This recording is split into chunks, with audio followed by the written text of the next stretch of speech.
जगन्नाथ बर्तमान समय 1:20-25 ହେଇଗଲାଣି।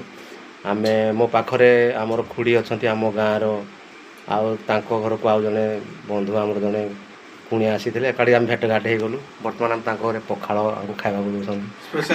ସ୍ପେଶାଲ ପଖାଳ ସାଥିରେ ଡାଲି ଭେଣ୍ଡି ଭଜା ଅଛି। ସୁଶାନ୍ତ ଭାଇ ପହଞ୍ଚି ପଡ଼ିଲେ, ମୁଁ ବି ପହଞ୍ଚି ପଡ଼ିଲି।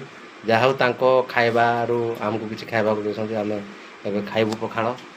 ବହୁତ ବହୁତ ଧନ୍ୟବାଦ ସେ ଖୁଡ଼ିଙ୍କୁ ଆମର ଦେଖନ୍ତୁ ବୟସରେ ବହୁତ ବୃଦ୍ଧା ଜଣେ ସେ ଦେଖିପାରୁଥିବେ ତାର ହସ ହସ ମୁହଁ ବହୁତ ଖୁସି ଅଛନ୍ତି ଆଉ ଆମେ ବି ଖୁସି ଅଛୁ।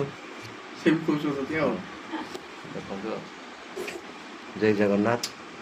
ଆଉ କ'ଣ ସୁଶାନ୍ତ ବାବୁ କ'ଣ କହିବ କି? ନା ମୁଁ ମାଇର ହାତ ରନ୍ଧାଟା ଭଲ ଟେଷ୍ଟ ଲାଗୁଛି, ବଢ଼ିଆ ଟେଷ୍ଟ ଲାଗୁଛି। ଆଉ ସେ ଯେଉଁ ଡାଲି ଦେଇଛି ଡାଲି ମୁଁ ନାଇଁ ନାଇଁ କରିକି ଖାଇବି କିନ୍ତୁ ଡାଲିଟା ବି ମସ୍ତ ଲାଗୁଛି। ହଁ ଆମେ ଖାଇବୁ ଏବେ। ଭଲ ଲାଗିଲେ ଲାଇକ୍ କରିବେ, ସେୟାର କରିବେ। ଧନ୍ୟବାଦ।